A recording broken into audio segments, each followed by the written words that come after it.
Hello, it's Shirley. I'm here with Gospel Latte Sip. I'm so glad that you decided to join us today, and I have a surprise for many of you. If you are familiar with Gospel Latte Ministry, then you're familiar with Ronnie Robles, and you're also familiar with SMASHEDSAINT from Orange County. We're here with some friends just chatting. You can see you're in my living room. I'm just chilling, just laid back, just enjoying some good conversation, enjoying a little Java here. Got to have a Java going, all right? And I just want to, take some time out and just spend some time with some friends. Right. What's going on? What you been doing? What's been happening with you?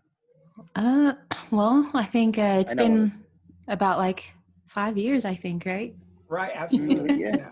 5 years. 5 years. It's been a while. I actually went to Korea as a missionary. So I was there 2017 onward. And I will probably go back actually at the end of this year, but we'll see. This year has been full of, need I say it, right?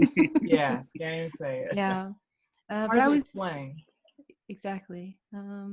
So I was in Korea for about 2.5 years, and then I came back at the end of last year for a sabbatical, and then stayed on. So, but it's been such a fruitful time, despite the uncertainty and the changes and the difficulty and just a lot of the suffering and the changes. At the same time, I feel that it's also been a time where God's been drawing me nearer and deeper and giving me rest and reset, a lot of healing as well. And so I just feel very thankful overall. So I've been able to spend some time with family as well. So I'm actually here in Colorado right now. Very cool. Yeah. So I'm very thankful. Tell us more about everything. I have tons of questions, but tell us more. Has it been healing with being with family? It has actually. I think just being able to connect with my sister and then also my niece and nephews. So I've been able to celebrate their birthdays with them, which has been special. And that's actually one thing that I think has been on my heart a lot is, praying for the next generation, children. And so, and investing into the kids in my life too, because a lot of my friends, they're married, they have children. And so to see them, how they are responding to a lot of the changes and just where we're at, in the history of the world and in the history of the church in this very defining moments. I feel like they have come up throughout history, and I feel like we are living in another defining moment of history. And so my heart has really been part of it. A lot of it has been praying for the kids and thinking okay, what am I investing my time into now? What are we doing now to build better for them? And so my highest ceiling being their lowest floor. And so to be able to connect with them on a daily basis and hear them, listen to them, play with them, it has been very deeply healing and has given me also sense of purpose perhaps as well. And I think that I feel that on a personal level, but also on a corporate level.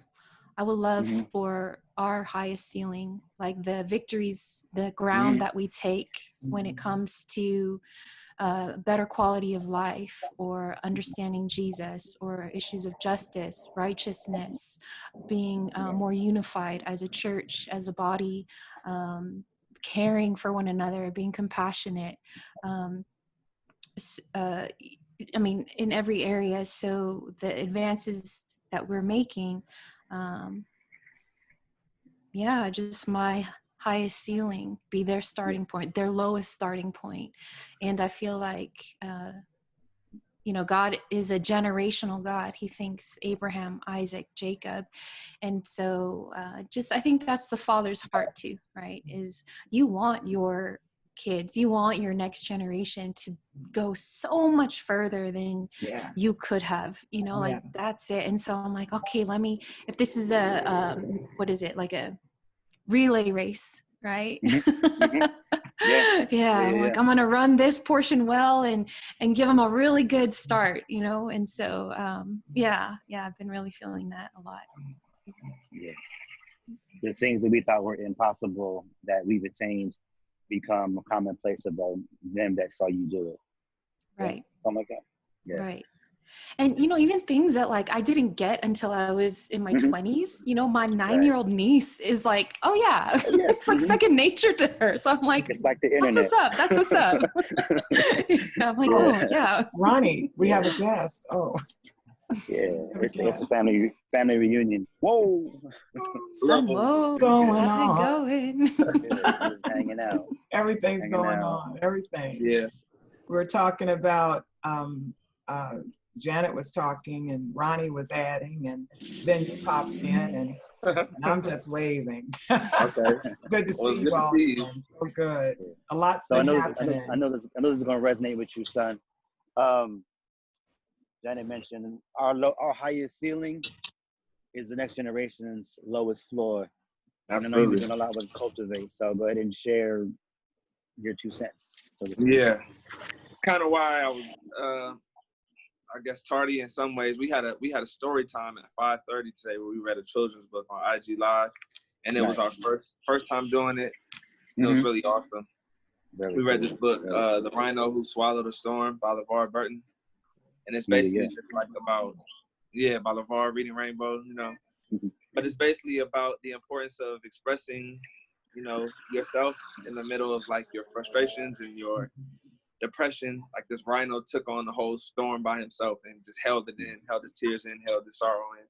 But he was able to get pulled out the hole by his friends and his community. So it was a really good book. But the beauty in that aspect of like the ceiling becoming a new floor and like the wisdom of that, like I read somewhere, I forgot the exact quote, but it's like, the wise man plants a seed knowing that he might not eat from the fruit of it tomorrow or in his lifetime. You know, he might not ever get to eat of the fruit from the tree from the seed that he sowed, but he still sows anyways, you know. And I think that's super important because we have to plant trees that our children and, you know, children's children, not even necessarily directly our children, just posterity, like legacy, will have an opportunity to eat from, you know. Yes.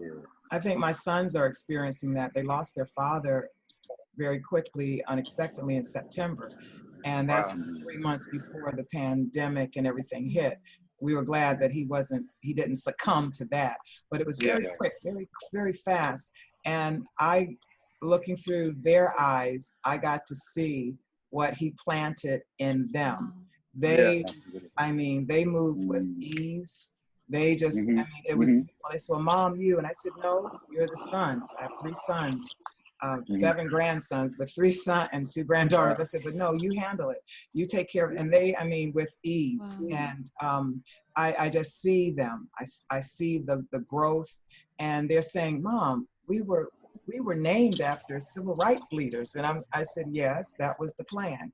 Yeah, Andrew and then Brandon Martin. And that's awesome. It's just interesting. He's not here to see, but we all get to eat from the tree. Amen. Yeah, you know, we all get to eat. And I remember telling my sons when they were young, you're not here to take, you're here to give. I want you to be a blessing to the world and not be, you know, a taker, Yeah. So you're here to produce. So that's what we always told them, and they all do equally. So it's awesome. That's awesome. It's awesome. In my father's backyard, there's there used to be there's a big tree in my backyard, and it's beautiful and it casts shade, and there's birds that will fly from, I'm not sure where they fly from, but they end up in Pasadena. But they'll always stop and they'll land in the tree and they'll keep on going. Last week we were in the backyard playing, and I had to tell my niece there used to be 2 trees. She's like, "What are you talking about?" Well, there was 2 trees. There's one over here and one over there. We took this one out because it was in the way, and now it's not here anymore. So is doing all it was set out to do. All that to say, what have been some of the things you had to make sure stayed planted? Like both trees were planted at the same time. One tree grew, one tree kind of did, but it got knocked over early. So we had to uproot it. What are some of the things you've been working on that you've had to kind of fight to keep going, to keep living, so that either in this generation or the generation to follow? It's good. That was a question. That was a question more than a statement, but I blew it. I'm sorry. Yeah, I think actually what has been coming up a lot is, when Jesus was telling his disciples, abide in me, I'm the vine, you're the branches. And apart from me, there's no fruit. And so I think I feel like that's a lesson that has to turn into a lived reality, right? And I think for me, because I can get very easily wrapped up in all the things that I have to do, like the ministry and the work of like building that high ceiling, right? And getting there, that I can slip into such like a works and performance and striving, and it's just like empty toil, right? Like basically unproductive toil, right?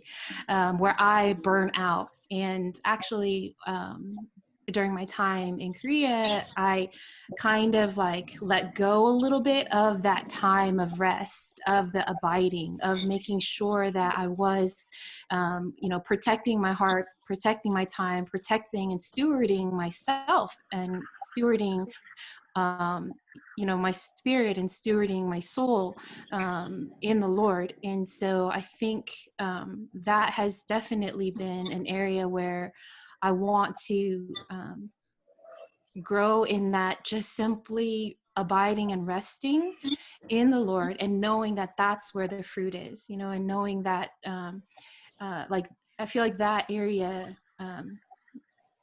can't be compromised for long term, because we are in this for a long term, like this is a marathon. We're not sprinting. And so making sure that I'm spending that time in worship, that I'm spending that time in the Word, that I'm spending that time with people who we're not like, I don't know how to explain it, like it's a friendship. There's an honesty, there's a transparency. We're not trying to take or give necessarily. We're just able to be with one another, and it's edifying. And even just simple things like, little enjoyments of, I don't know. Birthday parties. Birthday parties, exactly. Barbecues, feasts. I gotta be present. Yeah. Exactly, being present with the ones you love.